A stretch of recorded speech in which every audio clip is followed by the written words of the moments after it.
Donc, les défis du retour en France, comment bien anticiper cette transition, c'est ce que tu vas gérer. Réussir la recherche d'emploi, donc les stratégies pour valoriser l'expérience à l'international, mais aussi se repositionner efficacement sur le marché du travail au retour en France, même si la période n'est pas forcément simple au jour d'aujourd'hui. Et de mon côté, en deuxième temps, ça sera les leviers de négociation RH pour optimiser votre package de rémunération au retour et le petit focus sur la prime d'impact. Voilà Magali, je te laisse le flow. Bonjour à tous, merci pour votre présence. N'hésitez pas à ouvrir vos caméras, ce sera encore mieux pour nous. C'est sympa de savoir qui est-ce qui se cache derrière les prénoms ou non. Je vois qu'il y a des personnes que je connais bien. Merci d'être là. Dites-nous où est-ce que vous êtes. En effet, ce sera sympa aussi pour nous de savoir peut-être votre situation en quelques mots, où est-ce que vous êtes, etc. Moi, je suis ravie d'être là. Merci Marie de m'avoir conviée pour cet événement ensemble. En effet, on va, on va aborder la partie recherche d'emploi au moment du retour. Est-ce que Delphine, tu veux partager l'écran avec la présentation? Moi, je vois pas. Je sais pas si vous voyez. Moi je partageais, mais je vais peut-être le refaire. Ouais, refais Marie. Ah non, j'ai fait envoyer une demande, mais je sais pas à qui c'est tombé. Delphine, c'est chez toi? Ouais, c'est bon, c'est bon. Tu peux me laisser l'accès, comme ça je partage. Ça y est, je t'ai accepté. Ok, partager. Merci pour toutes les personnes qui partagent où vous êtes. Je sais qu'il y en a qui travaillent, où vous êtes au travail, etc. En tout cas, merci d'être là.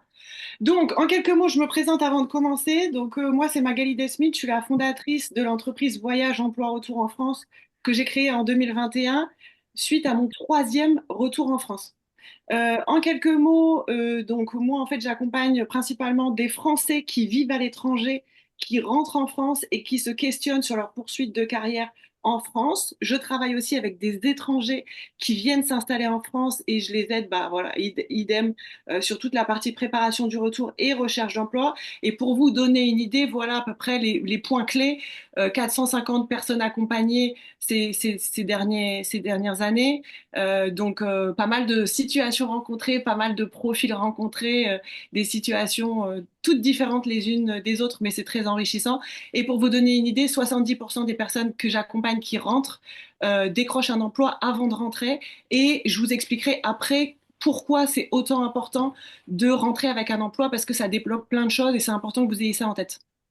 Donc c'est pour ça que je vous ai précisé cette information-là et ça vous donne une idée un petit peu de ce qu'on arrive à faire avec les personnes que j'accompagne. Euh, voilà, je te laisse.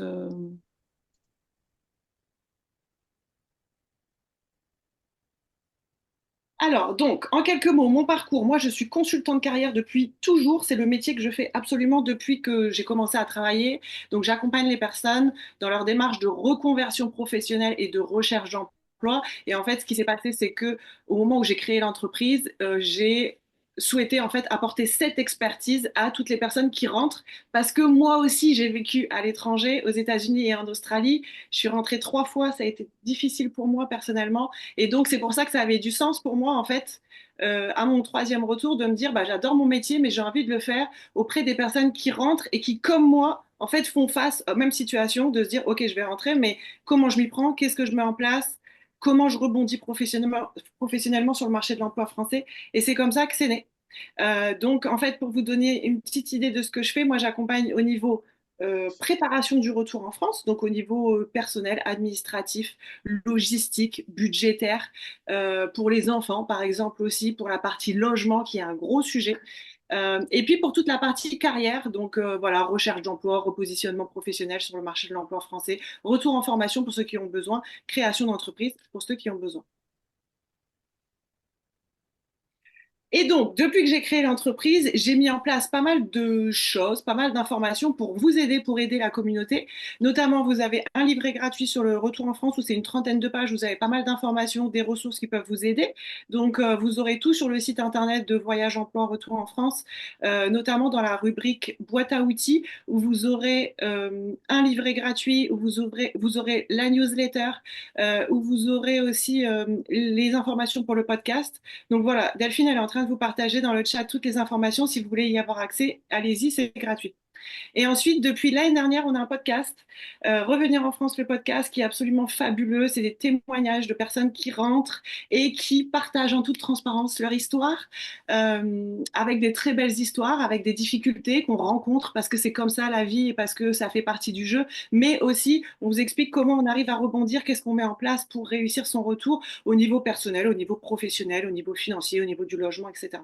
Donc c'est vraiment un espace de ressources qui peut être intéressant. Et puis ça vous permet en fait vous de trouver de l'inspiration à travers ces témoignages et ces profils parce que bah voilà, dans quelques mois, dans quelques semaines, ça va être à vous de passer par là. Et puis, vous avez aussi un blog, donc idem sur les sites internet, où vous avez pas mal d'informations. Donc, n'hésitez pas à aller consulter toutes ces ressources-là qui sont faites pour vous. Et puis après, bien évidemment, on est sur Instagram, LinkedIn, sur Facebook aussi. Voilà.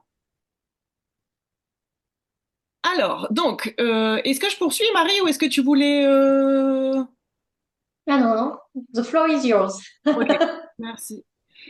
Donc, on va parler des défis au retour en France au niveau professionnel. Donc, c'est parti, je te laisse. Alors, les erreurs à éviter. Et ce que je voulais, c'est dans un premier temps, je ne sais pas où est-ce que vous en êtes chacun au niveau de votre recherche d'emploi. Est-ce que vous rentrez cette année, l'année prochaine? Peut-être qu'il y a des personnes qui sont déjà en démarche. Et donc, je voulais faire un petit peu des erreurs à éviter parce que si vous êtes en recherche active, ça va vous permettre de tout de suite euh, ajuster en fait ce que vous êtes en train de faire. Donc en fait, ce qui se passe, c'est que euh, vous avez quitté le territoire français depuis quelques années et en fait, vous rentrez sur un territoire où vous ne connaissez plus forcément le marché de l'emploi, qu'est-ce qui se passe, comment on fonctionne. Et donc, ce qui va être important, en fait, c'est de se mettre à jour de comment on fonctionne en France, quelles sont les pratiques en France, pour éviter, en fait, enfin, pour gagner du temps, justement, dans toutes vos démarches de recherche d'emploi et justement pour éviter cette période de battement où, en fait, on envoie des candidatures et où ça fonctionne pas. Bah, pourquoi? Parce on n'a pas la bonne méthode et la bonne démarche. Donc ça, c'est important de vraiment se mettre à jour. Ensuite, utiliser les mêmes outils de recherche d'emploi qu'on avait à l'étranger, c'est un non, non, non. Surtout pas. Ce qu'il faut savoir, c'est que chaque marché d'emploi est totalement différent. Chaque pays fonctionne différemment aussi au niveau du recrutement, au niveau de la recherche d'emploi, au niveau du marché, au niveau des méthodes, au niveau des pratiques, au niveau des outils qu'on utilise. Donc, ce qui est important, c'est vraiment déjà dans un premier temps mais je vais y revenir juste après, je vous donnerai un peu les étapes qui vont guider votre démarche, euh, de bien être sensibilisé et de bien mettre à jour en fait vos outils de recherche d'emploi à la française. Donc ça, c'est vraiment important, on y reviendra aussi tout à l'heure. Donc surtout, ne candidatez pas avec vos CV que vous utilisez à l'étranger juste traduits. À coup sûr, ça ne fonctionnera pas. Idem, à partir du moment où vous avez défini une date de retour, il faut vraiment s'y prendre tôt. Donc là, pour toutes les personnes qui rentrent cet été, vous devez être en recherche active maintenant. Il faut vraiment plus attendre, il faut anticiper, anticiper, anticiper. Ce qui se passe, c'est qu'il vaut mieux être tôt, avoir le temps de comprendre le marché, rebondir, réagir et après négocier. Et ça, Marie, elle vous en parlera tout à l'heure plutôt que de se retrouver au pied du mur et en fait d'être coincé et de se dire bah mince en fait vite il faut que je prenne quelque chose parce que j'ai besoin de trouver du travail parce que je rentre en France parce qu'il faut que ça aille faut que ça avance. Donc n'attendez pas, anticipez. Et comme je vous ai dit tout à l'heure, 70% des personnes accompagnées, en tout cas avec moi, avec ma méthode, décrochent un emploi avant de rentrer, donc c'est complètement possible. Et ensuite, le dernier point, donc manquer de méthode dans ces démarches, c'est que, en fait, des fois, ce qui se passe, c'est qu'on a quitté le territoire français parce que, à l'époque, hein, il y a 15 ans, il y a 10 ans, ou bref, en fonction de vos situations, parce qu'on ne trouvait pas de travail.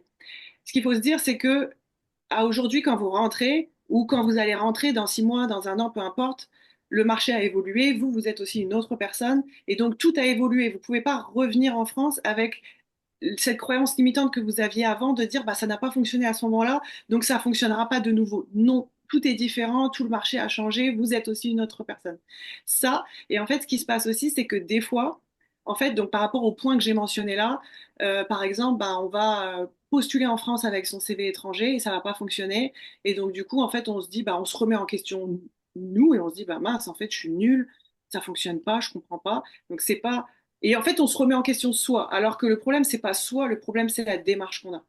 Donc, c'est important que rapidement, à partir du moment où vous allez rentrer en France et que vous êtes dans une démarche de recherche d'emploi, de bien vous mettre à jour par rapport à tous vos outils, par rapport au fonctionnement en France, parce que c'est ça qui va vous permettre d'avoir la bonne méthode, la bonne démarche, la bonne approche et d'avoir des résultats rapidement et puis de rebondir. et d'avancer rapidement. Alors, les défis au retour professionnel. Ce qui se passe, c'est que on va rentrer en France, on va se replonger dans une recherche d'emploi. Peut-être pour certaines personnes, il y a plein de gens qui n'ont pas été en recherche d'emploi depuis plusieurs années parce que, bah voilà, souvent on a évolué dans une entreprise ou parce que ça a fonctionné beaucoup par le réseau. Donc, on n'a jamais été proprement dit dans une recherche d'emploi. Donc, vous, vos objectifs, quand vous allez rentrer en France, il y a plusieurs points. C'est déjà assurer une poursuite de carrière pour vous qui est cohérente. Donc, derrière ça, il y a quoi? Il y a parfois, on a besoin de réfléchir à son repositionnement professionnel, à savoir, qu'est-ce que je vais faire demain en France? Qu'est-ce que je vais pouvoir faire qui va être cohérent pour ma poursuite de carrière, pour mon évolution professionnelle, pour ma montée en compétences? Donc, ça, c'est important de garder ça en tête quand vous allez lancer toute votre démarche de recherche d'emploi vers la France. Ensuite, il va falloir aussi réussir à valoriser votre parcours professionnel. Et ça, c'est pas toujours évident. Et puis, on peut faire face à des recruteurs qui vont être ouverts, d'autres moins. Donc, ce qu'il faut parfois, et j'y reviendrai juste après, ça va partir des différentes étapes que je vais vous proposer, c'est prendre un temps pour valoriser, pour prendre conscience de vous, en fait, de tout ce que vous avez pu acquérir pendant votre expérience de vie professionnelle et personnelle à l'étranger, mais d'être en capacité de le valoriser auprès d'un recruteur pour obtenir des postes qui vont être à la hauteur de vos attentes, à la hauteur de vos ambitions, à la hauteur des salaires que vous voulez viser aussi. Derrière ça, il y a forcément aussi un épanouissement professionnel. Quand on est en recherche d'emploi, l'objectif, c'est de tendre vers des entreprises qui sont proches de nos valeurs et puis qui vont permettre voilà, de travailler dans un environnement professionnel qui est sain, qui est bienveillant et qui va être boostant. Donc ça doit faire partie de vos objectifs. Réussir sa prise de poste, alors ça, on en parle très peu. Donc ce qui se passe, c'est qu'en fait, on est en focus sur notre recherche d'emploi. Donc vite, il faut que je fasse un CV, il faut que je candidate, etc. Puis après, en fait, le gros point, une fois qu'on a réussi, ça, ce serait un point, tiens, qu'on pourrait aborder après, Marie, après la négociation et puis après l'offre qui est reçue par l'entreprise. C'est, OK, comment je vais réussir ma prise de poste? Parce que j'ai pas travaillé depuis longtemps en France, parce que peut-être que j'ai ces 10 dernières années travaillé en anglais, parce que on fait face à un management qui est complètement différent. Donc il y a quand même pas mal de choses qui se jouent autour de la prise de poste, je dirais. Donc ça, c'est important aussi rapidement de se dire, OK, comment je vais pouvoir, entre le moment où je reçois ma proposition mon offre par l'entreprise et ma prise de poste, comment je vais pouvoir, qu'est-ce que je mets en place, comment je vais pouvoir faciliter en fait voilà ma prise de poste le jour J quoi et puis voilà assurer aussi ces 4 mois ou 6 mois de période d'essai en fonction de vos profils et de vos parcours. Donc ça c'est des points qui sont importants auxquels vous pouvez réfléchir aussi dès maintenant. Et ensuite voilà c'est trouver le bon poste qui va permettre de ma montée en compétences. Donc ça c'est un point qui revient aussi souvent, c'est que des fois par exemple j'ai des candidats qui me disent euh, voilà, j'ai trouvé une offre d'emploi, mais je coche pas toutes les cases, donc j'ose pas y répondre, etc. Donc moi, ce que je dis souvent, c'est que c'est important aussi de se positionner vers des postes où on ne maîtrise pas tout, parce que c'est important aussi d'avoir des perspectives de montée en compétences, d'évolution, pour voilà, qu'il y ait des challenges aussi au niveau de la vie professionnelle et continuer d'apprendre, etc. Bien évidemment, il y a aussi des personnes qui vont se dire non, moi je veux juste un travail parce que après j'ai d'autres impératifs à côté, parce que je suis parent, etc. Chacun ses objectifs, chacun ses ambitions et c'est totalement OK. Mais voilà, c'est important quand même de, de réfléchir à toute cette perspective d'évolution une fois la prise de poste effectuée, quoi. Alors, ce que je vais vous proposer là, c'est 3 ou 4 pistes à mettre en place dès maintenant par rapport à votre recherche d'emploi pour voilà, comment appréhender et comment approcher le marché de l'emploi français tout en étant à l'étranger. Je regarde un peu l'heure.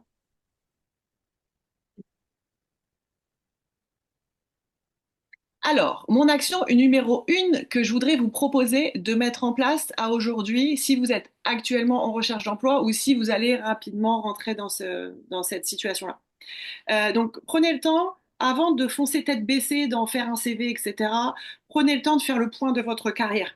Donc quand je dis faire le point de sa carrière, c'est OK, comment j'ai évolué à l'étranger, qu'est-ce que j'ai à apporter à une entreprise française, quels sont mes atouts, quelles sont les expertises que j'ai développées à l'étranger qui peuvent être intéressantes en France pour une entreprise ou pour un secteur, certains secteurs d'activité ou pour, je ne sais pas si j'ai des missions freelance auprès de certaines entreprises, soit en tant que salarié, soit en tant que freelance. Et derrière ça, faites aussi le point de votre, ce que je dis souvent, c'est faire un bilan d'expatriation pour faire le point de qu'est-ce qui s'est passé pour moi dans ma vie personnelle, mais aussi dans ma vie professionnelle à l'étranger, que je vais pouvoir revaloriser dans mes processus de recrutement ou dans mes candidatures. Et vous voyez, le dernier point que j'ai mentionné, c'est vraiment un point que je mentionne souvent dans mes accompagnements ou sur les réseaux sociaux, c'est que pour moi, une recherche d'emploi qui est réussie, c'est un candidat en fait qui a une bonne connaissance de soi, de son parcours. Plus on a une bonne connaissance de soi, de son parcours, plus on va être en capacité de donner les bonnes informations et, aux recruteurs et de mieux se vendre. Donc tout ça, ça passe par bilan de carrière, bilan d'expatriation comme vous avez vécu à l'étranger, pour vraiment être au clair sur qu'est-ce que j'ai à offrir demain à une entreprise. Donc la connaissance de soi, prendre le temps de faire le point avant de se projeter et de se lancer dans une recherche d'emploi. Ensuite, une fois qu'on a fait le point, questionnez-vous sur qu'est-ce que j'ai envie de faire en fait en France. Parce qu'il y a des personnes qui exercent une activité à l'étranger qui n'existe pas forcément en France, ou des fois il y a des petits ajustements à faire parce que par exemple le métier que je fais en France, euh, je peux le faire mais un petit peu différemment ou dans tel type d'entreprise. Donc réfléchissez à qu'est-ce que vous voulez faire professionnellement en France. Est-ce que je peux continuer à faire mon métier? Si oui, comment et où? Si je ne peux pas exactement faire le même métier que je faisais à l'étranger, bah, qu'est-ce que je peux faire au niveau? Qu'est-ce que j'ai comme expertise que je vais pouvoir euh, proposer en France à une entreprise? Et au-delà de ça, au-delà de qu'est-ce que je peux faire, c'est qu'est-ce que j'ai envie de faire. Parce que, comme je vous disais tout à l'heure, bah, viser l'épanouissement professionnel, travailler dans un secteur d'activité, dans une entreprise bienveillante, etc., ça doit faire partie des, des points de réflexion, en tout cas quand vous êtes en recherche d'un emploi. Donc réfléchissez à tout ça, réfléchissez au secteur d'activité que vous voulez rejoindre, au poste en fait que vous allez viser. Et derrière ça, ce qui est important, c'est ce que j'ai écrit en gras, votre objectif, c'est d'avoir un projet professionnel qui est réaliste et réalisable. Il y a des professions que vous ne trouverez pas sur certains territoires. Donc ça sert à rien de se dire, je prends toujours cet exemple-là qui me fait rire, mais qui va vous parler. Je ne serai pas trader à Biarritz, ça fonctionnera pas, c'est impossible. Donc, pour les personnes qui visent des postes à haute responsabilité avec des gros salaires pour éviter un trop gros gap de descente de salaire, ben, à un moment donné, c'est une réalité, on ne pourra pas faire autrement, il faudra aller s'installer à Paris, en région parisienne ou dans d'autres grandes villes, mais ça va être quand même ça la réalité. Donc ça, c'est important de le prendre en compte dans votre définition de projet avant de lancer vos candidatures. Donc réfléchissez à un projet professionnel qui est réaliste et réalisable en termes de métier, mais aussi en termes de territoire.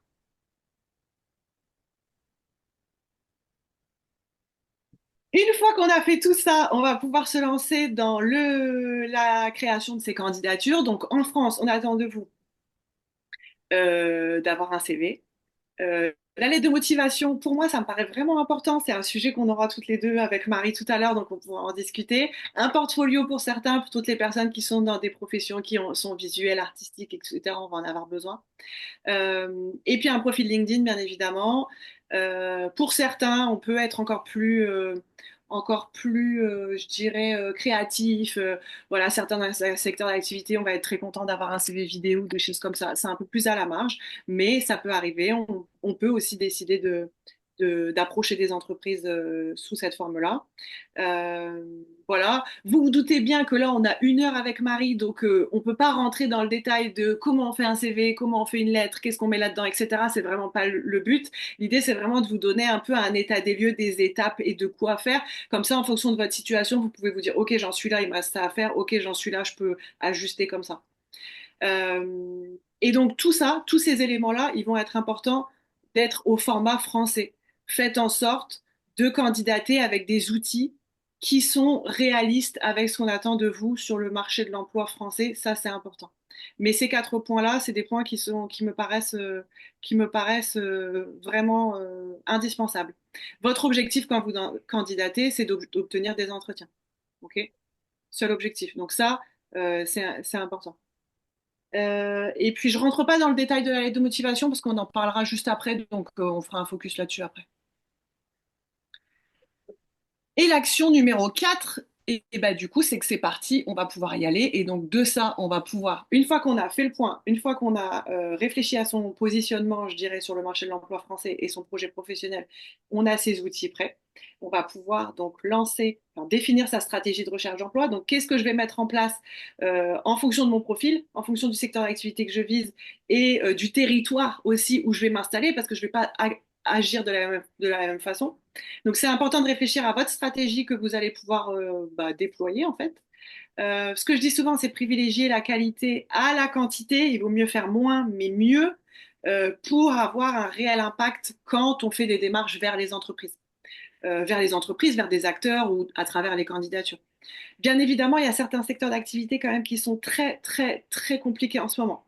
En ce moment, mais depuis plusieurs mois ou plusieurs années pour certains secteurs. Je mentionne notamment tout ce qui est marketing, communication, c'est très compliqué. Donc là, pour le coup, y a certains secteurs comme ça où je vais quand même dire la qualité, oui, mais la quantité, elle va quand même jouer parce qu'il va falloir se positionner et se faire connaître parce que sinon, on aura très peu de retours.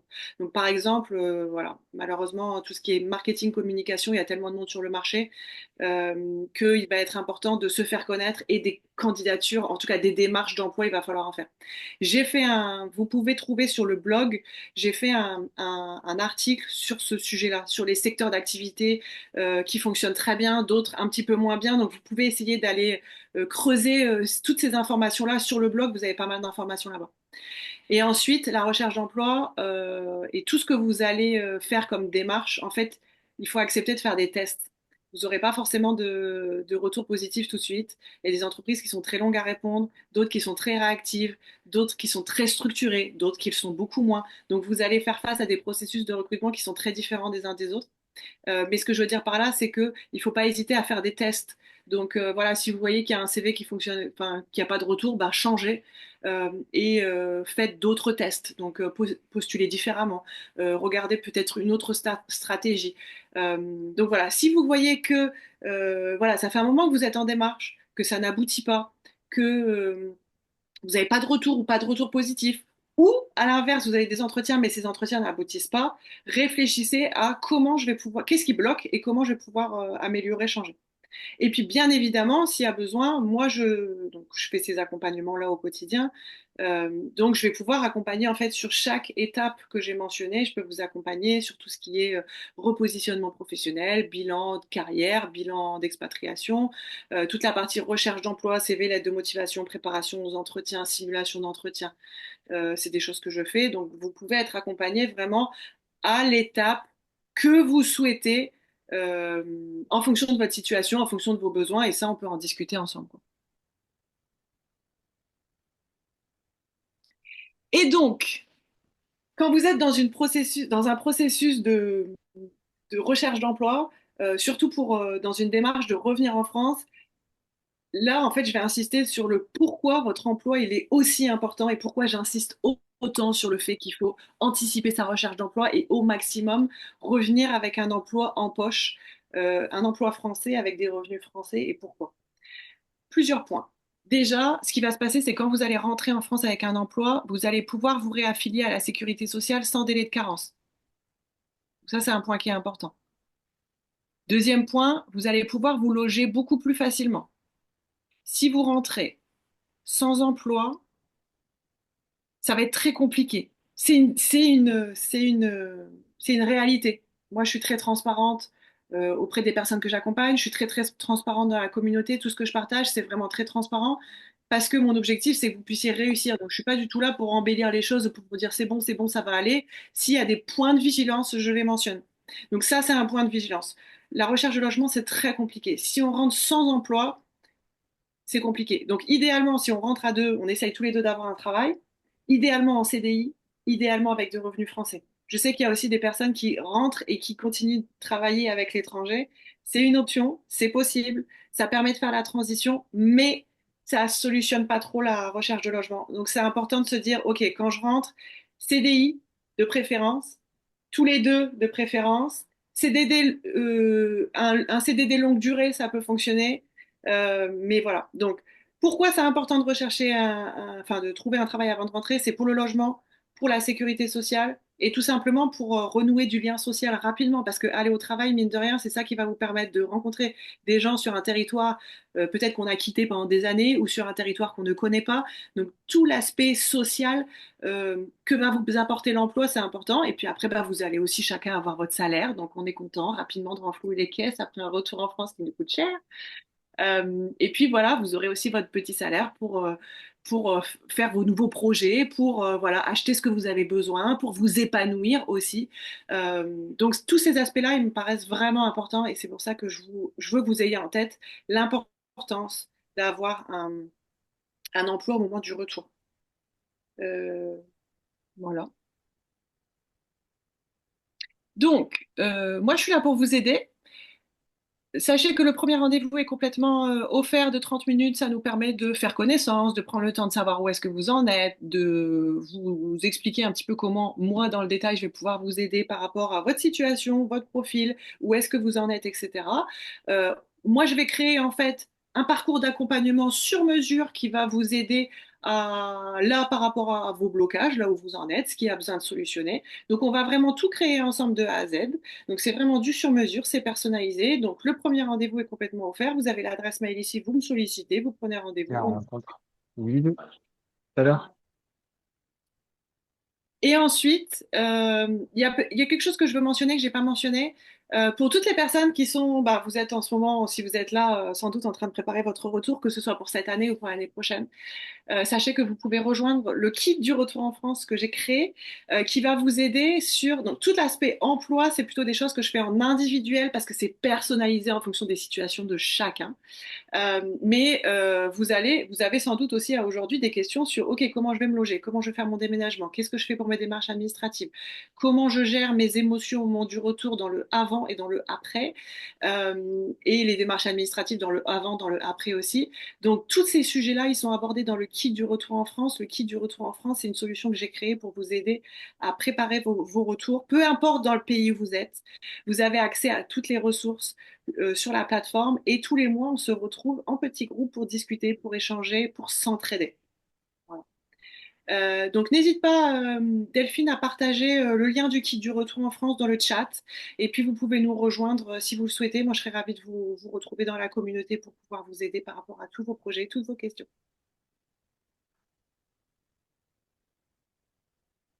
Bon, on va pouvoir enchaîner sur les regards croisés, et Euh, notamment sur la lettre de motive, la ouais. fameuse. C'est vraiment Alors, nécessaire.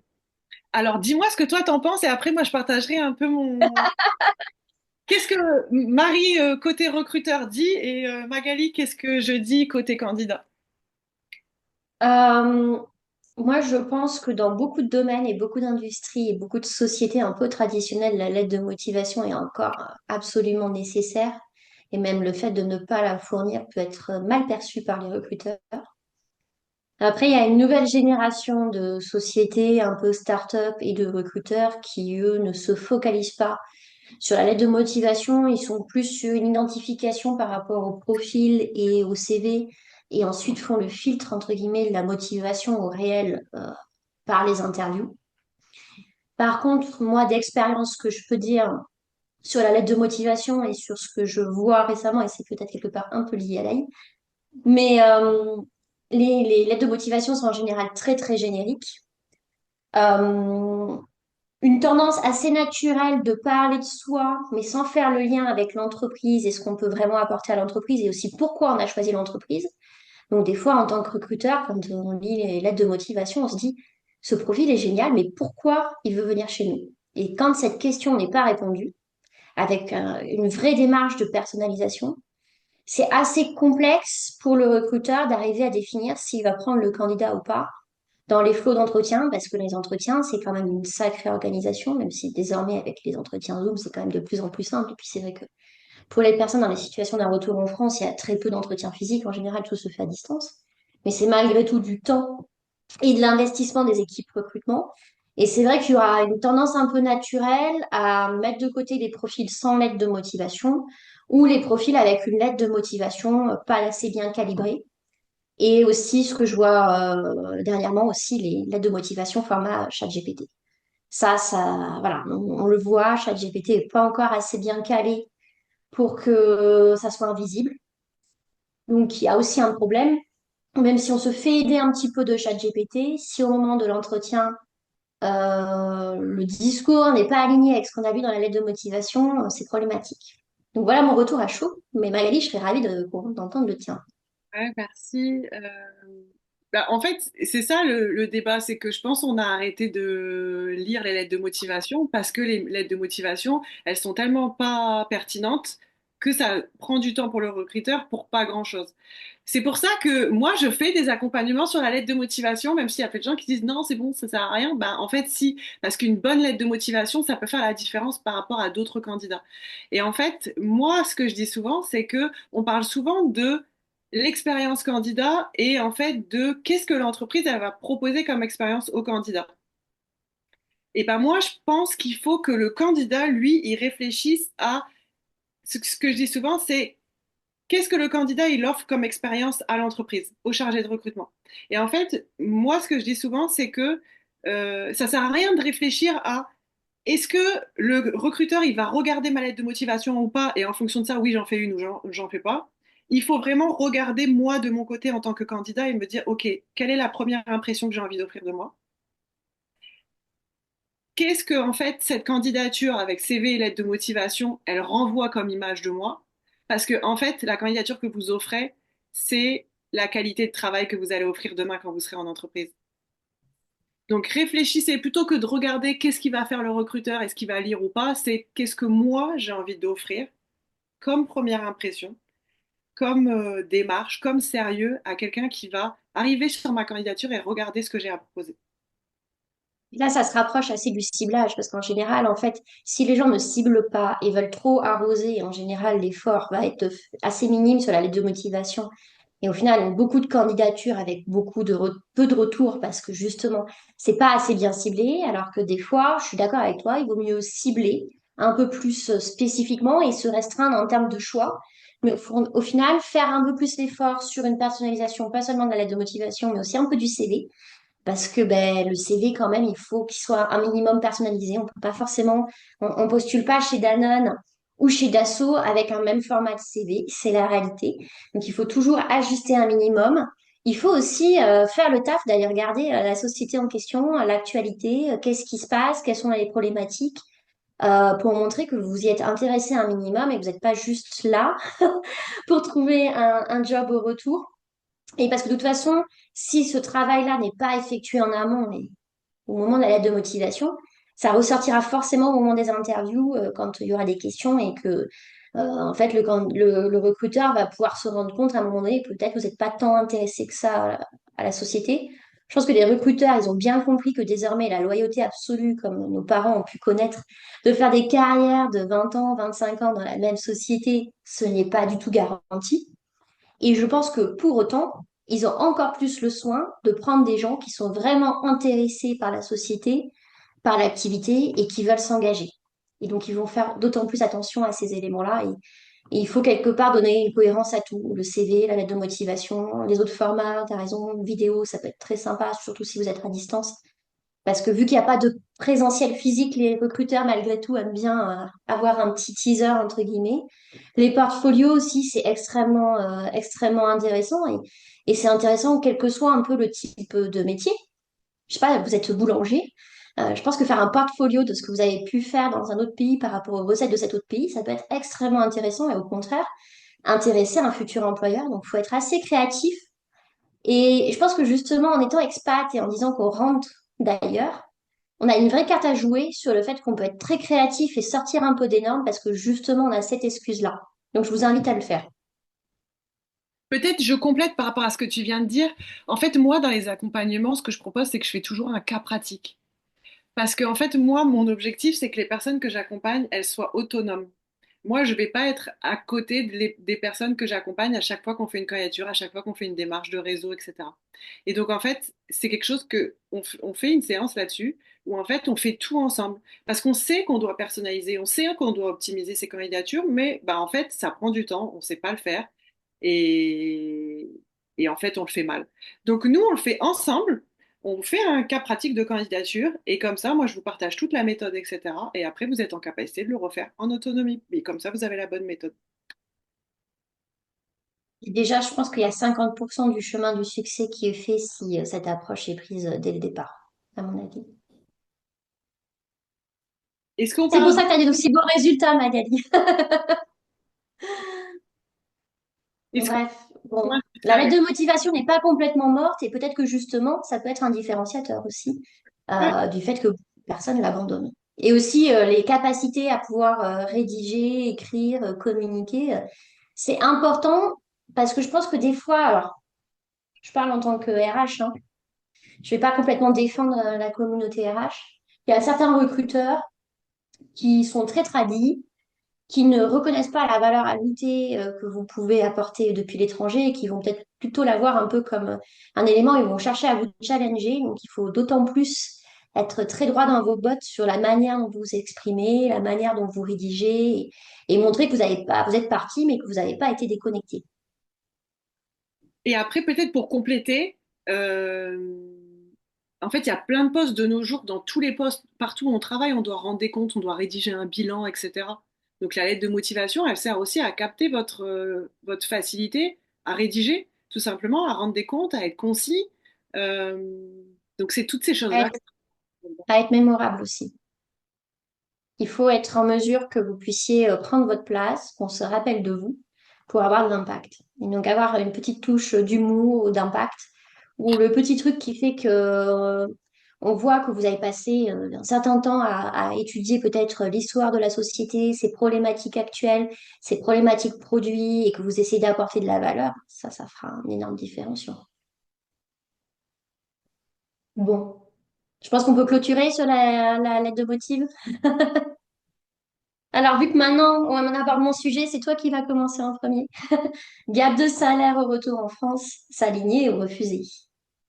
Alors, ce qui est important, donc il y a des pays où on gagne très bien sa vie, mais parce que ça va en adéquation euh, avec le coût de la vie, tout simplement, avec la façon dont on vit, etc.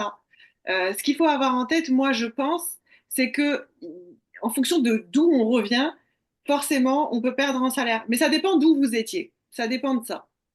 On peut perdre en salaire, oui, c'est une chose. Par contre, ce qu'il faut quand même, quand on rentre et qu'on se repositionne et qu'on est dans une recherche d'emploi, c'est d'être en accord avec la réalité à ce qui se passe sur le marché. C'est comme tout à l'heure quand je vous disais avoir un projet réaliste et réalisable. Bah, c'est avoir une fourchette de salaire réaliste et réalisable selon moi, parce que sinon, en fait, vous allez euh, vous fermer les portes de certains recrutements, par exemple. Et c'est là où ce serait dommage. Donc, je pense que c'est important d'avoir en tête la fourchette de salaire, mais c'est ce qu'on va creuser avec Marie juste après. Mais il faut une marge de flexibilité et bien sûr négocier parce que ça fait partie du jeu. Ouais, alors moi j'aime bien quand je conseille des expats ou même quand je conseille des RH, hein, parce qu'au final je conseille des RH sur ce genre de sujet, j'aime bien dire il faut comparer des pommes et des pommes. C'est-à-dire que si on compare un salaire brut américain et un salaire brut français, c'est pas du tout la même chose. Déjà, il faut peut-être plutôt rentrer dans une dynamique de comparaison de salaire net, sachant que de manière absolue, ça ne marche pas parce que de manière parfaite, parce qu'il y a les différentiels de coût de la vie, des différentiels de coût de logement qui impactent, mais aussi et surtout aux US, vous n'avez pas le chômage, l'assurance maladie, la sécurité sociale, la retraite de base telle qu'elle est prévue par le schéma français. Et c'est ça en fait qu'il faut comparer. C'est les éléments de cash que vous allez voir à la fin dans votre poche, que vous allez pouvoir dépenser stricto sensu, mais aussi tous les éléments de protection qu'on n'a pas de manière garantie, il faut être honnête, hein, dans les 30 ans à venir, mais qu'à l'instant T, on a, qui nous protègent et qui nous permettent, en cas de survenance de risque, ce soit décès, chômage, maladie, invalidité, d'être un minimum protégé, ce que beaucoup de pays n'offrent pas. Donc déjà, moi, je pense que avant de comparer, il faut avoir vraiment ça en tête et se dire, bon, la France n'offre pas forcément de manière absolue autant de cash, mais elle m'offre une protection financière sur certains aspects qui est quand même assez significative. Et après, bon, il y a le fameux régime d'impact que je vais vous parler un petit peu, qui pendant cette année peut être assez intéressant si vous pouvez en bénéficier au moment du retour, mais qui est assez contraignant dans le sens où vous l'obtenez auprès d'un employeur, mais ça veut dire que si vous voulez continuer à l'obtenir, vous ne pouvez pas changer d'employeur. D'où on en revient un peu à l'importance de bien cibler son employeur et d'être quand même plutôt bien aligné avec l'employeur pour lequel on veut engager un retour en France à l'emploi, parce que si vous arrivez en plus à négocier ce régime d'impact, ben, votre éligibilité au régime et l'avantage fiscal est vraiment lié au fait que vous devez rester sur le long terme avec cet employeur. Donc, le salaire, c'est quelque chose qui se négocie dans une certaine mesure. Après, ça va être un peu l'objet de la présentation après. On négocie pas que le salaire stricto sensu. Il y a aussi des avantages en nature qui peuvent faire une grosse différence. Et après, bon, il faut être toujours dans une démarche où vous rentrez à nouveau dans un marché qui est un petit peu différent et aussi dans certaines situations, un marché où l'inflation et l'augmentation en termes de salaire est très limitée. Et on sait tous, en particulier en France, que un nouvel emploi, c'est vraiment la fenêtre d'opportunité pour négocier. Après, on est extrêmement limité en termes de possibilités de négociation dans le cas d'un emploi normal, à part promotion. Donc, en fait, c'est vraiment le moment où vous devez essayer de négocier au mieux votre rémunération. Pour autant, comme le dit très bien Magali, il ne faut pas vous fermer des opportunités en étant trop peut-être focalisé sur un chiffre clé particulier qui n'est peut-être pas réaliste par rapport au marché. Et à ce moment-là, en fait, il faut juste ajuster et essayer de voir comment vous pouvez être force de proposition avec des avantages en nature, typiquement une voiture de fonction. Ça peut changer beaucoup de choses au quotidien et ça peut être un sacré avantage financier pour vous et à négocier. C'est peut-être un peu moins difficile pour l'employeur, surtout si quelque part on peut le rattacher à votre fonction, que de vous donner 10 000 ou 15 000 euros de salaire brut pour, entre guillemets, garantir votre salaire au retour en France. Donc bon, c'est vraiment une appréciation individuelle et aussi une chose à ne pas oublier, l'aspect rémunération, c'est un peu comme ce que Magali parlait tout à l'heure avec des secteurs qui poussent et d'autres qui sont où c'est un peu plus complexe de trouver un emploi. C'est un peu la même démarche. Il y a des entreprises qui vont très très bien et pour lesquelles la négociation de rémunération sera possible et ils ont des budgets et c'est plutôt simple. Et il y a d'autres secteurs où c'est quand même très très compliqué. Et avoir une opportunité de recrutement est déjà en soi une énorme chance parce qu'il peut y avoir des secteurs où les recrutements sont un petit peu gelés pendant une période un peu d'attente.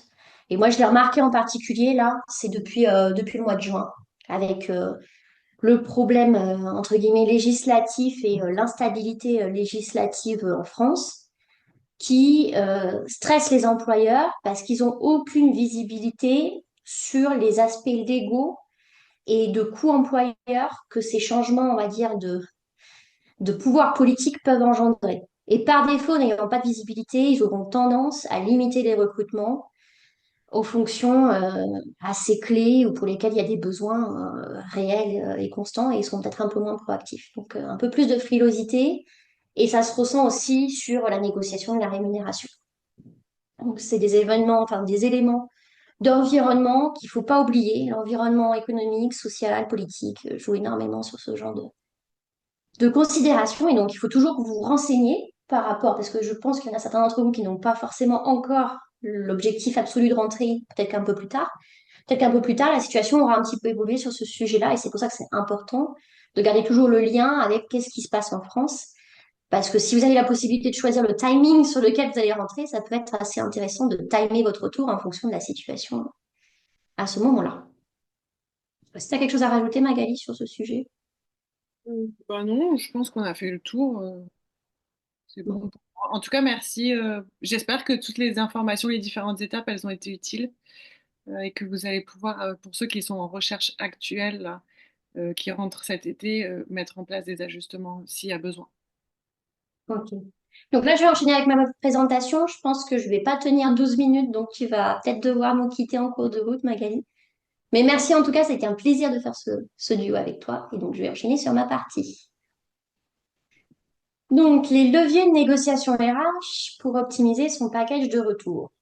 Donc, un retour en France, ça se négocie aussi. Donc, je vous ai donné déjà quelques éléments dans le cadre de cette discussion et cet échange sur la question auparavant sur le gap de rémunération.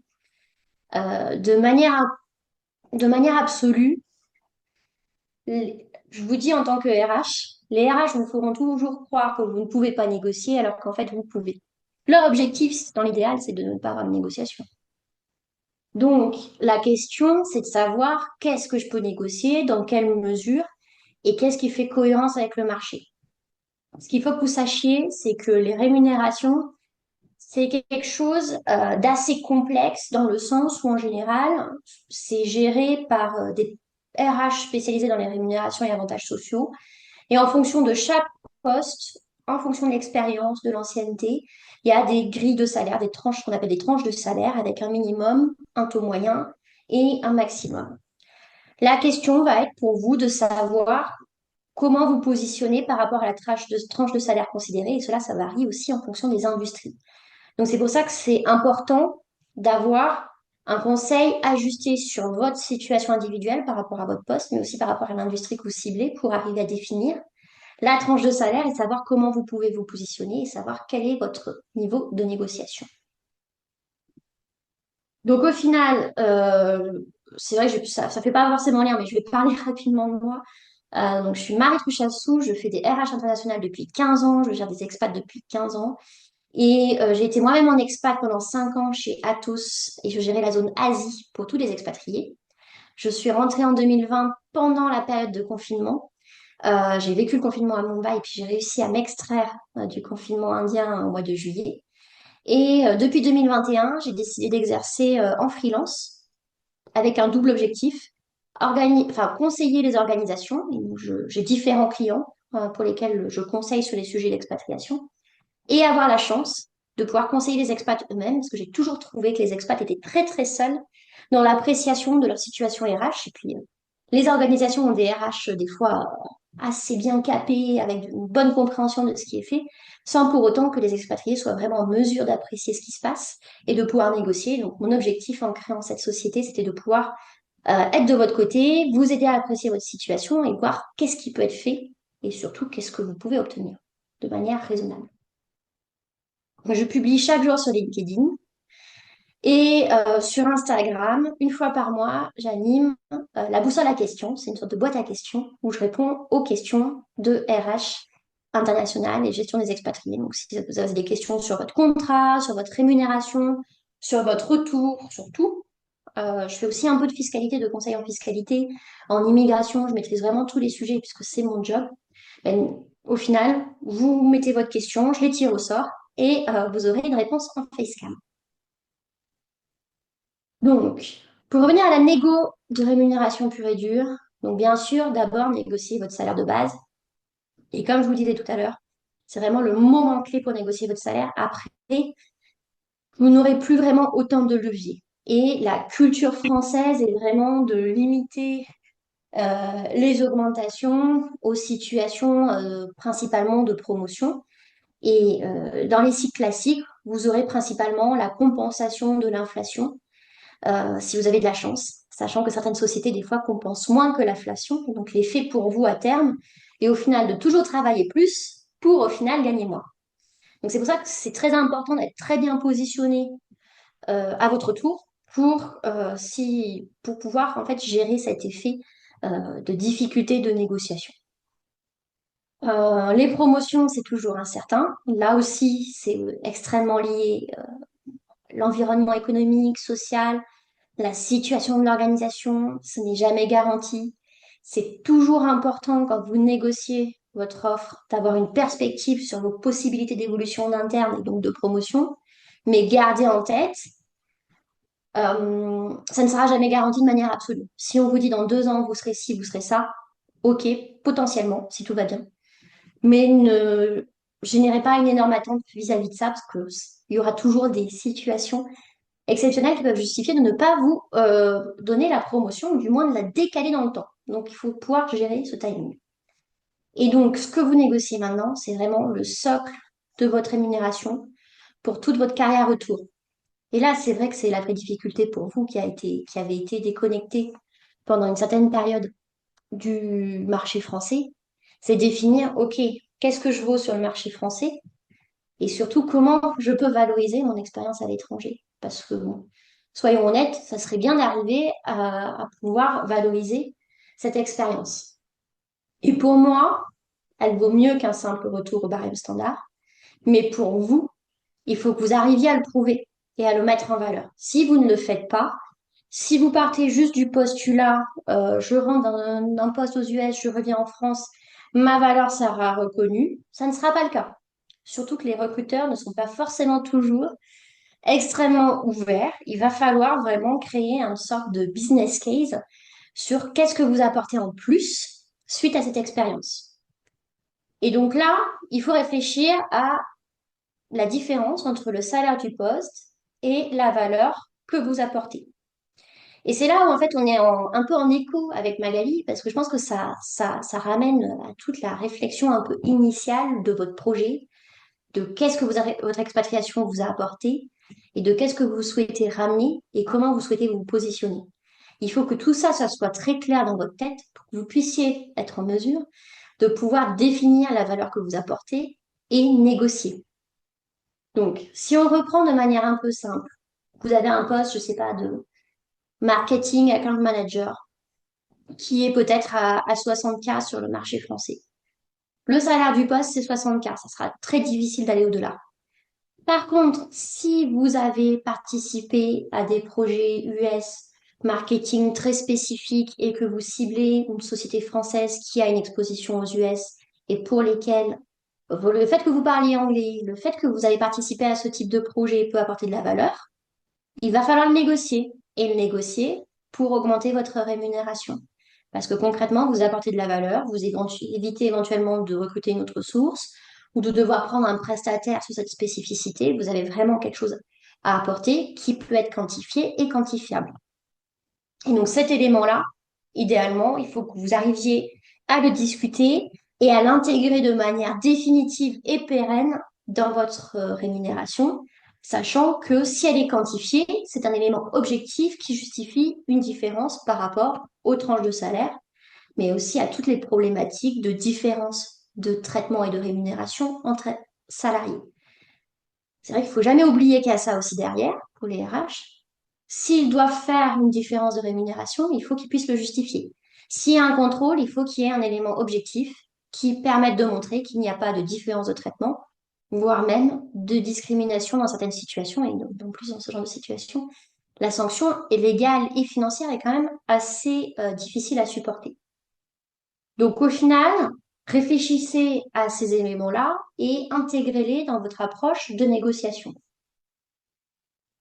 Ce qu'il faut comparer, c'est votre salaire net actuel et le salaire net français. C'est ce que je vous expliquais tout à l'heure. On compare pas des bananes et des pommes, on compare des pommes et des pommes. Donc, dans votre analyse de retour, vous devez prendre en compte les écarts du coût de logement. Logement à New York, c'est pas la même chose qu'un logement à Bordeaux. Donc là, vous pouvez gagner un petit peu sur cet aspect-là. Les différences du coût de la vie. Vous venez de Mumbai et vous rentrez à Paris, forcément vous aurez un différentiel de coût de la vie à intégrer. Et inversement, il y a un différentiel entre New York et Nice. L'inflation actuelle, qui dans certaines situations peut avoir un énorme impact, peut-être que vous venez d'un pays où il y a une grosse inflation et le fait de revenir en France où il y a une inflation un peu plus limitée, à terme, pour vous, c'est un élément favorable en termes de rémunération nette en poche. Les éléments de protection sociale, c'est comme ce que je vous expliquais tout à l'heure, le fait qu'on soit couvert dans une certaine mesure pour les risques de santé, de chômage, de retraite, prévoyance, invalidité, accident du travail. que ça soit en termes de prise en charge ou même d'indemnité journalière, on a un des régimes quand même les plus favorables au monde sur ces sujets. Vous seriez dans un autre pays, aux États-Unis, en Inde, en général, ces éléments-là, si vous les couvrez par une assurance personnelle, vous êtes couvert. Si vous ne les couvrez pas, le jour où le risque arrive, vous payez tout de votre poche. En général, c'est quand même des coûts assez prohibitifs. Et bien sûr, la qualité de vie globale, c'est quand même important. Et ça, c'est de manière générique. La pollution, par exemple, ça peut avoir un énorme impact sur votre espérance de vie, hein, il faut être réaliste. Il y a aussi l'aspect accès aux soins, accès à tout ce qui est culture, entertainment, la sécurité politique, la capacité de pouvoir exprimer vos opinions, parce que dans certains pays d'expatriation, ce n'est pas possible. Donc, il y a tout ça qui doit rentrer en compte dans votre approche pour définir la rémunération que vous souhaitez au retour. Donc, le point de vigilance, c'est complètement inutile de vouloir convertir votre salaire brut à l'euro près. D'autant plus que c'est un argument qui ne convaincra pas les RH qui vont devoir, quoi qu'il arrive, vous repositionner dans une grille salariale française. Donc ne tentez même pas de faire ça parce qu'en fait, là en général, même ça peut dans certaines situations aboutir à une fin de négociation. Parce que les RH pourront avoir peur et se dire, cette personne n'est pas prête, elle veut dupliquer ce qu'elle a dans son pays de départ. Et elle n'est pas prête à revenir sur le marché français et dans le schéma français, elle veut juste dupliquer. Ça peut devenir un risque pour nous. Donc certains pourront décider d'arrêter le process de recrutement si vous faites ça. Que faire si le différentiel est trop important? Là, il faut négocier une composante additionnelle de rémunération qui peut être éventuellement intégrée au salaire de base en lien direct avec la valeur ajoutée de votre profil international. Et c'est là où tout le travail d'appréciation, de définition de votre projet et de votre valeur avant la recherche d'emploi est extrêmement important parce que c'est ça qui vous permettra de définir qu'est-ce que vous souhaitez demander. N'oubliez pas d'organiser votre négo avec des avantages en nature qui peuvent être à fort impact financier. Typiquement, véhicule de fonction. Dans certaines situations, on peut négocier un logement de fonction et la prise en charge de certains frais récurrents. Pensez aussi à tout ce qui peut être prime exceptionnelle. Certaines sociétés font des sortes de primes projets. Donc, si par exemple, on vous recrute, mais du fait que vous venez des US, il y a un petit projet US sur lequel vous pourriez participer, vous pourriez apporter de la valeur, il faut négocier une prime projet par rapport à la valeur que vous apportez sur ce projet. Certaines sociétés font ce qu'on appelle des welcome bonus.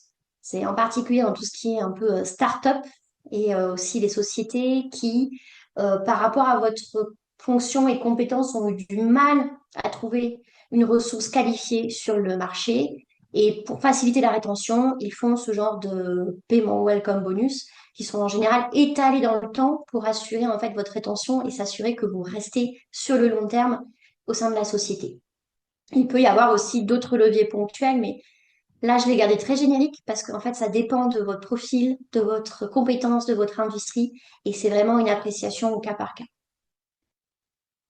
Si votre situation le permet, vous pouvez également explorer la possibilité de structurer votre offre via une prime d'impatriation, qui est un dispositif fiscalement avantageux pour les deux parties, pas seulement pour vous, mais également pour l'employeur.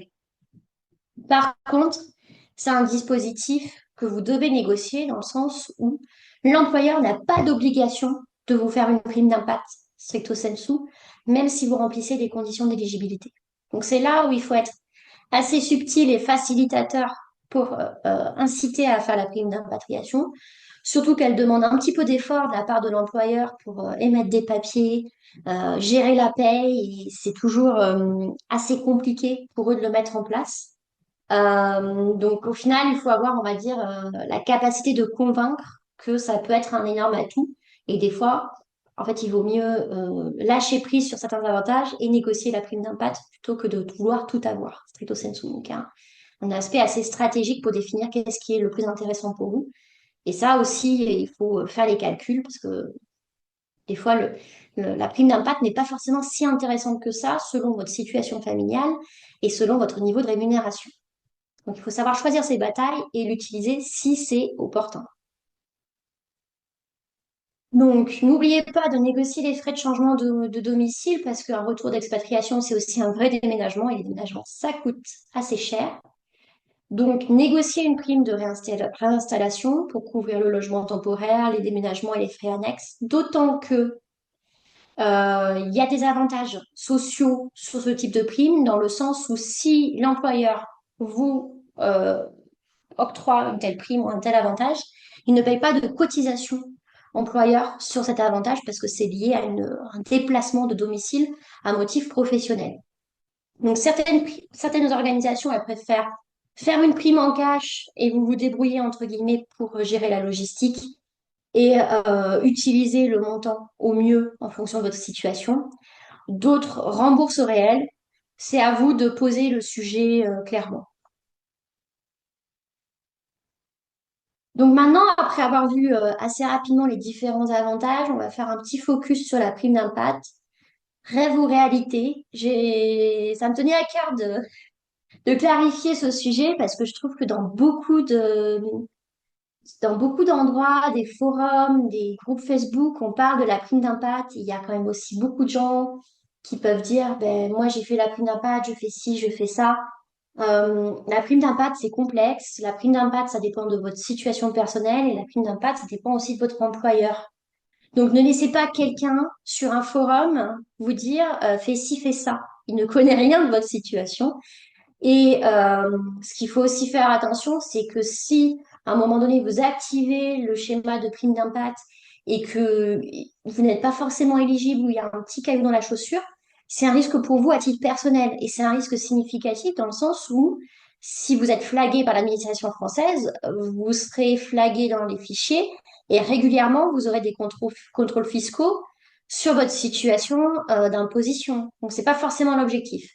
Donc, sur la prime d'impact, aujourd'hui, j'ai voulu l'aborder pour déconstruire certaines choses qui sont partagées et aussi vous donner un point de vigilance. Ne laissez pas quelqu'un sur Internet qui n'est pas expert en plus en fiscalité vous dire comment gérer votre prime d'impact. C'est un point trop douloureux et trop complexe pour laisser n'importe qui le faire. Donc, la prime d'impact, c'est vraiment un levier RH hyper puissant puisque c'est un dispositif fiscal avantageux pour les salariés de retour en France après une mobilité internationale. Ça couvre les expats qui sont partis, par exemple, avec une boîte française et qui reviennent après leur expatriation, mais ça couvre aussi les expats qui ont pris un PVT pour partir au Canada et au final sont partis 10 ans et après, au bout d'un moment, souhaitent revenir. Et vous aviez géré votre mobilité internationale par vous-même. Vous pouvez être éligible à la prime d'impact et ça peut être intéressant de l'obtenir. La prime d'impact, au jour d'aujourd'hui, c'est extrêmement avantageux.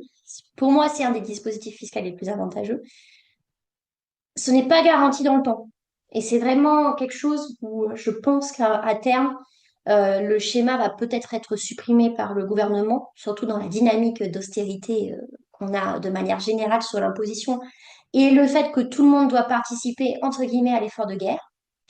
Donc, ne partez pas de manière absolue et il faudra toujours vérifier que le régime est toujours disponible au moment de votre retour. Donc, quel est l'avantage de la prime d'impact?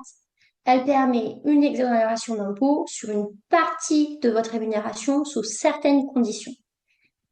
Les conditions, c'est qu'il faut que vous ayez passé 5 ans en continu hors de France avant le retour. Et quand je dis en continu, il peut y avoir des débats sur vos périodes de retour, entre guillemets, en congé en France sur cette période de 5 ans. Certaines personnes se sont dit, bah, moi je suis rentrée 5 semaines. Ben, des fois, ces 5 semaines peuvent sortir des 5 ans. Et à quelques jours près, vous pouvez vous retrouver non éligible à la prime d'impact. Donc là aussi, à nouveau, et c'est pour ça que l'appréciation individuelle est très importante, il faut vérifier quels ont été vos mouvements vers la France sur les 5 dernières années, voir le nombre de jours passés.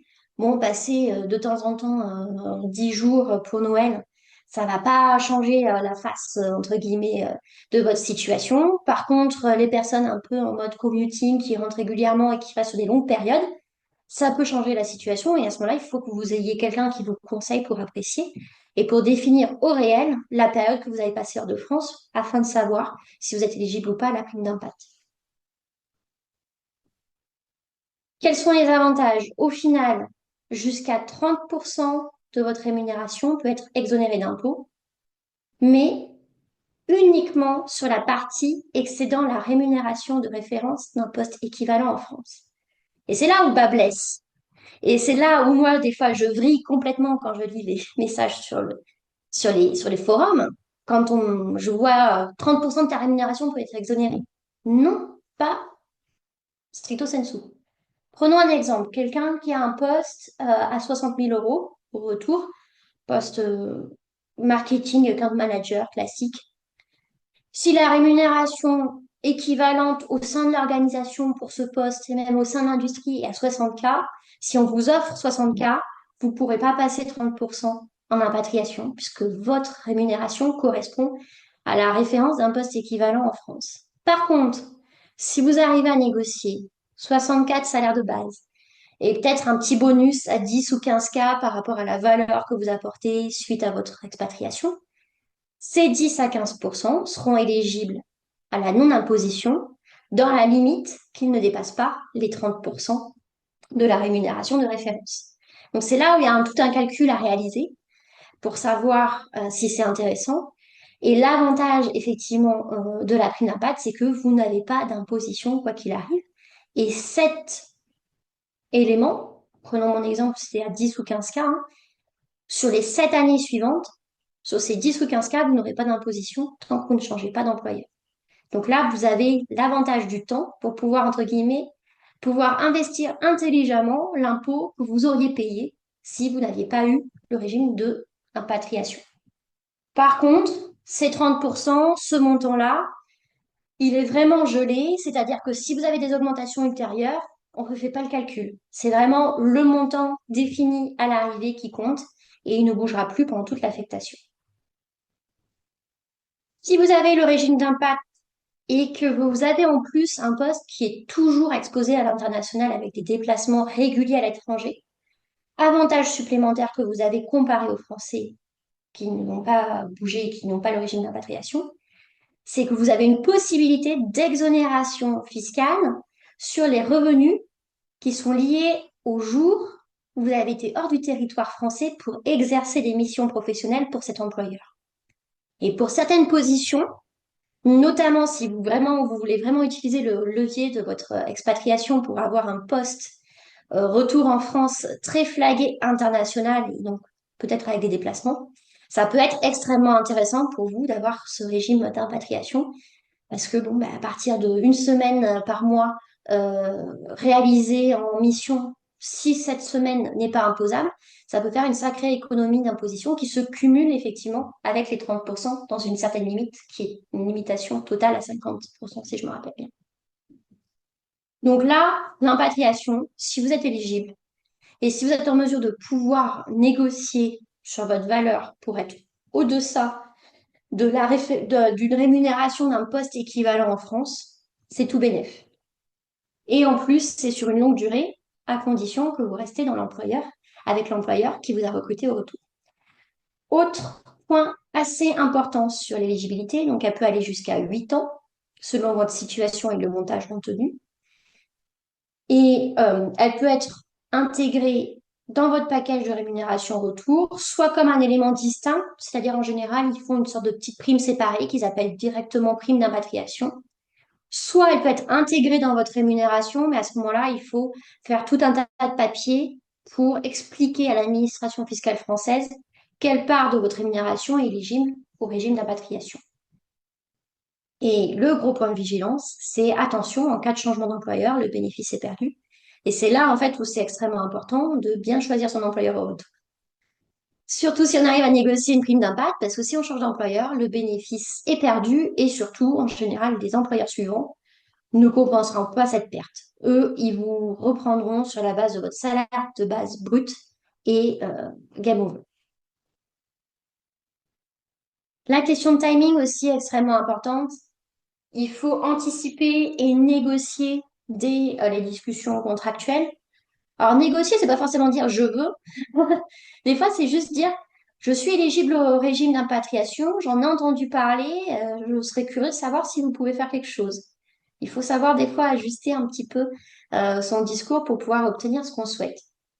Par contre, ce qui est important, c'est que le contrat qui intègre ce dispositif doit être impérativement signé avant votre départ du pays d'expatriation. C'est-à-dire que vous ne pouvez pas faire la prime d'impact a posteriori. Si vous signez le contrat et que vous êtes peut-être encore dans votre pays d'expat, tout va bien. Si vous signez votre contrat et que vous êtes sur le territoire français, ça passera pas. Vraiment, la logique, c'est de dire que vous signez un contrat et que vous étiez encore résident fiscal ailleurs. Et dans ce cas-là, vous souhaitez rentrer, donc on met en place ce régime de faveur. Donc si vous êtes déjà rentré, en fait, il n'y a pas de lieu d'appliquer ce régime favorable. Donc faites vraiment attention à la question du timing et n'hésitez pas aussi à dire à vos employeurs, si des fois certains attendent votre arrivée sur le territoire pour vous faire signer votre contrat officiel, parce que des fois il y a juste des offres qui sont faites comme ça et le contrat CDI, entre guillemets, est fourni qu'à l'arrivée sur le territoire. Faites en sorte de bien contractualiser et d'expliquer que vous en avez besoin avant. Donc, en termes de clés pour négocier, c'est vrai que là, je me suis beaucoup focalisée sur qu'est-ce que vous pouvez négocier au retour, mais il y a aussi la manière de négocier les choses. Donc, j'ai rédigé un e-book qui est à la base destiné, on va dire, pour la négociation pour partir en expat, mais au final, la logique est un petit peu la même pour le retour d'expat, surtout que les RH pensent de manière un peu toujours la même manière. Donc, n'hésitez pas à le télécharger et à le regarder parce qu'il y a des logiques d'approche pour pouvoir communiquer vos demandes qui peuvent être extrêmement intéressantes pour que vous sachiez comment structurer votre négociation. Et surtout, une négociation, il faut être structuré et stratégique, préparer les questions et éventuellement les situations que le RH pourra vous challenger, parce qu'ils essaieront certainement de vous challenger pour éviter de répondre favorablement à votre demande dans la mesure du possible. Il faut pouvoir justifier les choses. Donc, préparez au mieux, entre guillemets, votre pitch pour pouvoir négocier votre rémunération et vos avantages. Donc, si vous avez besoin de faire un point rapide sur votre situation de négo, moi, je fais ce qu'on appelle des expat audits, que ce soit pour les expats ou en retour d'expatriation. Vous me transmettez tous vos éléments clés, contrat, bulletin, package, et je fournis un diagnostic écrit avec un plan d'action sur tous les différents éléments et surtout comment communiquer et stratégiquement. Je donne aussi des fois des recommandations d'ordre de priorité et qu'est-ce qui a le plus de chances d'aboutir pour vous en fonction de mon appréciation RH. Donc, tout est passé au cri pour sécuriser votre retour. Et ce que je recommande, c'est pas forcément d'attendre d'avoir votre contrat, enfin cet expat audit. Cet expat audit peut être aussi tout à fait fait, on va dire, en termes d'anticipation pour définir ensemble votre rémunération et quels avantages vous pourriez, entre guillemets, demander. Parce que pour moi, la négociation, ça ne se fait pas au moment de la proposition de contrat par le RH, ça se fait bien plus en amont. C'est au moment des entretiens où on vous demande, l'air de rien, quelles sont vos attentes. Là, il faut être prêt. Et il faut aussi que vous ayez une idée de ce que vous souhaitez demander. Il faut que vous ayez une idée si vous êtes éligible à l'impatriation ou pas. Donc, le mieux, c'est de faire l'expat audit aussi de manière anticipée. Il y a aussi une autre solution, Expat Hour Call. Ça, je le fais surtout si vous souhaitez que je me mette dans ma position aussi de RH et que je vous passe au grill comme dans une vraie négo. Ça, c'est tout à fait possible. Et à ce moment-là, au-delà de faire l'analyse de votre situation, de définir le plan d'action, etc., je peux vous mettre en situation de real case scénario et vous préparer à un vrai entretien RH sur ce genre de problématique. Et en général, c'est assez pertinent parce que ça permet de préparer au mieux et je vous donne effectivement des conseils par rapport à la communication, l'approche, pour que vous sentiez en toute sérénité au moment où vous devez vraiment le négocier. On est arrivé à la fin. Je ne sais pas s'il y a quelques petites questions. Si vous parlez des auto-entrepreneurs, ça m'intéresse. J'envisage de continuer de travailler avec ma clientèle canadienne. Oui, c'est tout à fait possible. Après, il faut faire attention au montage en termes de fiscalité et de l'impact que ça peut avoir en fiscalité personnelle, mais aussi en fiscalité corporate. C'est pas juste je déplace mon activité et basta. Il y aura aussi des problématiques avec le taux de change. Enfin, faut structurer les contrats, faut faire assez attention. Moi, j'avoue que je peux faire, je sais pas toi Magali, hein, mais moi, je peux faire un peu de conseils par rapport à ça parce que j'ai beaucoup de contrats. Moi, je suis moi-même indépendante et j'ai des contrats à l'étranger avec l'Inde en particulier avec des problématiques de taux de change où j'ai sécurisé, j'ai mis les bonnes clauses. Donc, en fait, votre activité sera différente et réalisée depuis un autre pays. Donc, il faut anticiper l'impact légal que ce changement de localisation va engendrer. Où en est-on en France au niveau du télétravail? Mm. C'est très variable. Après, moi, ce que je ressens, c'est que je suis passée à la Défense, là, il n'y a pas longtemps. Il y a quand même beaucoup de bureaux vides. Euh, Beaucoup de difficultés à imposer aux gens de revenir en présentiel à 5%, enfin 100%. Il faut se méfier des offres qui disent remote et puis en réalité, il y a qu'un jour par semaine en télétravail et le reste en présentiel. Je trouve que c'est une énorme arnaque. Après, j'ai l'impression, Magali, tu diras ce que tu en penses, mais moi j'ai l'impression qu'il y a une grosse pression des lobbies de la promotion immobilière de bureaux qui essayent de décrédibiliser euh, le télétravail parce que c'est pas dans leur intérêt, mais aussi ben, l'environnement politique, économique, global. Il y a aussi une sorte de bascule en termes de mindset où je pense que c'est un peu naturel des fois aux managers français. Les managers français aiment bien avoir les personnes à côté d'eux pour voir ce qu'ils font. Et ils ont du mal à gérer les situations de travail à distance. Donc, c'est très, très complexe. Et même si officiellement, pour attirer, parce que souvent ils font ça, il y a du télétravail qui est offert, faut bien creuser et voir dans quelle modalité. Et pas seulement ça pour moi, il faut aussi surtout creuser que le manager qui vous recrute, il a les bons réflexes, le bon mindset pour gérer des gens en télétravail et que c'est pas du micromanagement. Enfin, moi, c'est mon conseil, personnellement. Peut-être si je dois compléter, c'est des points qu'il faut vérifier pendant le process de recrutement, tout simplement, parce que en effet, il y a euh, très souvent une différence entre ce qu'il y a décrit sur les offres d'emploi et la réalité. Donc voilà, c'est des choses qu'il faut confirmer, c'est des choses qu'il faut demander. Et puis après, à vous de voir si vous êtes en adéquation avec ça ou pas, quoi. Mais après, le télétravail, ça dépend tellement des entreprises, dépend tellement du secteur d'activité, ça dépend du métier. Enfin, tout ça, c'est du cas par cas, hein. Et même au sein d'une même entreprise, en fonction des business units, ça peut être aussi apprécié différemment. Donc, méfiez-vous aussi des fois des avis Glassdoor qui peuvent être toujours une première approche, hein, bien sûr. Mais quand vous êtes dans des grands groupes, des fois, la culture, le mindset et les règles varient vraiment d'une entité à une autre et d'une business unit à une autre. Donc, faites attention. J'ai entendu dire que l'expérience étrangère est peu valorisée et que l'esprit est encore extrêmement hiérarchique. Quel conseil sur l'attitude et la posture pour s'affirmer et se valoriser sans faire peur? Magali? J'ai pas écouté, j'étais en train de lire le dernier message. Ah, J'ai entendu dire que l'expérience étrangère est peu valorisée et que l'esprit est encore extrêmement hiérarchique. Quel conseil sur l'attitude et la posture pour s'affirmer et se valoriser sans faire peur? Bonne connaissance de soi. On revient au démarrage. C'est plus j'ai une bonne connaissance de moi, je vais développer naturellement une confiance en moi et je vais être en capacité de répondre le plus justement possible à tous ces recruteurs que j'ai en face de moi. Mais après, de toute façon, c'est toujours la même chose. Les recruteurs, vous pouvez tomber sur quelqu'un de très bienveillant.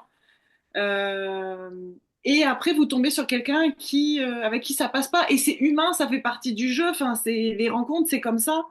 Euh, enfin, il y a pas vraiment de règles, hein. Je sais pas ce que t'en penses toi, Marie, mais moi, je pense que déjà, à un moment donné, enfin, moi, j'ai eu l'expérience, puisqu'à un moment donné, avant de décider de me lancer en freelance, j'ai prospecté hein, pour reprendre un job. Après, c'était compliqué, c'était en période Covid.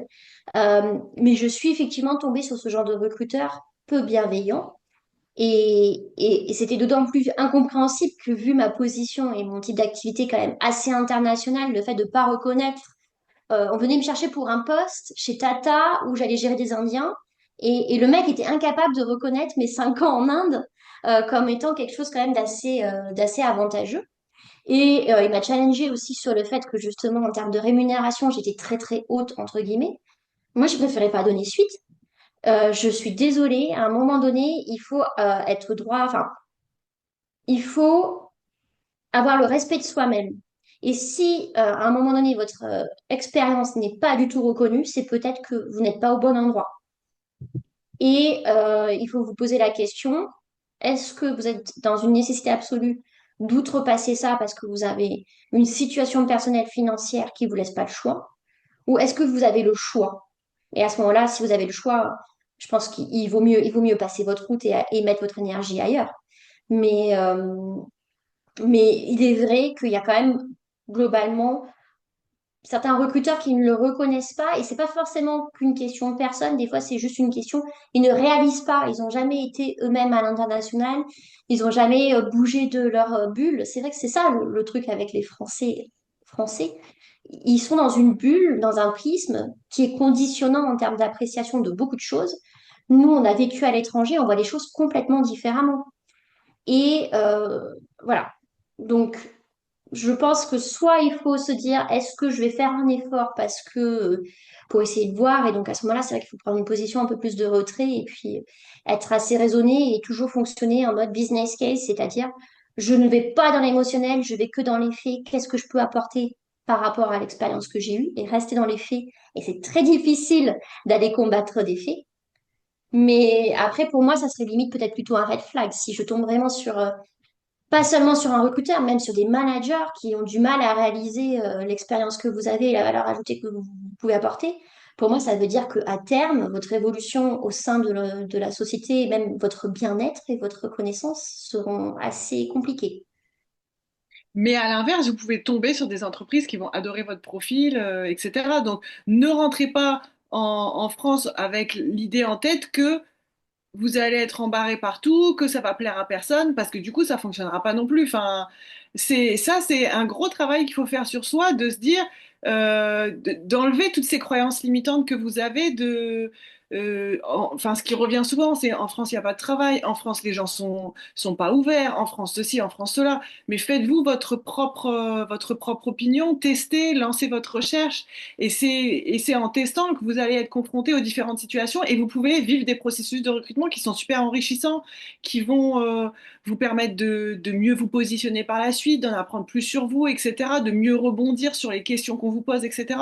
Donc, il y a Oui, puis aussi je pense que on vraiment revient aussi au âge qui sont aussi. très C'est bien. comme, tu vois, cible au début et tu te dis, j'ai envie d'avoir des entreprises ouvertes au télétravail, ouvertes sur le fait que j'apporte quelque chose en termes d'expérience internationale. Bah, typiquement, mon conseil, si vous êtes dans le domaine bancaire, allez pas à la SG ni à Crédit Agricole. Par contre, ciblez peut-être plutôt Conto ou les nouvelles néobanques qui seront beaucoup plus ouvertes à votre expérience à l'international. Donc, en fait, il faut avoir cette intelligence-là de prendre du recul sur votre domaine et par rapport à votre ciblage, définir, OK, j'ai envie de rester dans ce domaine, mais au final, il faut que je cible mieux et il faut que je cible par rapport à ce qui me correspond. Et donc, il faut des fois, en fait, cibler, c'est aussi des fois se dire qu'on ne va pas quelque part. C'est savoir dire non aussi. Parce que dans les processus de recrutement, l'entreprise, elle décide, oui, des prochaines étapes, mais vous aussi, vous pouvez dire à un moment donné, non, je stoppe parce que c'est pas en adéquation avec mes valeurs, avec mes envies, avec mes besoins, avec la rencontre que j'ai eue. Voilà, il y a peut-être des red flags qui font que je n'ai pas envie de continuer le process et c'est possible aussi. Mais tout ça, c'est à condition, voilà, d'avoir fait tout ce travail en amont, de savoir ce qu'on veut, de savoir ce qu'on recherche, d'être en capacité de dire non, de savoir valoriser son parcours, etc. Donc, tout ça et de l'avoir anticipé aussi parce qu'au final, bah, si vous vous retrouvez euh, un peu à la dernière minute, bah, vous allez prendre. Vous allez peut-être naturellement prendre parce que peut-être qu'il y aura que ça à ce moment-là et qu'il faudra prendre du travail, etc. Vous voyez? Alors que si on a anticipé, on va plus être en capacité de faire les bons choix, d'avoir plusieurs options, plusieurs propositions et d'être en capacité de dire, OK, je prends celui-ci parce que, et à l'inverse, celui-ci, je le refuse parce que c'est moins en adéquation avec mes valeurs ou autre. Est-ce que vous aidez aussi les expats pour la négo salaire, mais qui sont déjà rentrés en France? C'est-à-dire a posteriori, qui ont un contrat local français ou qui vont repartir en expat? C'est quoi la question? Je suis pas sûre d'avoir compris. Je pense que c'est déjà quelqu'un qui est rentré, de ce que je comprends de la question. Amy, si tu peux. Oui, oui, après, s'il y a des process en cours, je peux toujours intervenir. Et comme je le disais, hein, le plus tôt, c'est le mieux. Et plus on est dans une démarche proactive et au final, qu'on communique au fur et à mesure des entretiens ses attentes, mais à ce moment-là, il faut définir ensemble quel est le champ des possibles. Parce qu'une négociation, entre guillemets, a posteriori, quand le contrat a déjà été fait, en général, ça marche très très peu. Et puis parce que les RH se disent, ben, on a appliqué ce qu'on devait appliquer et maintenant, psychologiquement, il va dire oui et on veut pas négocier. Oui, ça, je peux le faire, comme je peux le faire aussi si un jour vous repartez en expatriation, qui sait. Comment rétablir sa valeur salariale sur le marché? Sa valeur salariale, la rémunération par rapport à son poste et ses compétences, son expérience et son impact au sein de l'organisation. Et ça varie en fonction de l'industrie et d'une organisation à une autre. Les schémas de rémunération ne seront pas les mêmes entre EDF et Engie. Donc il faut pouvoir effectivement ajuster les types d'avantages aussi ne sont pas les mêmes.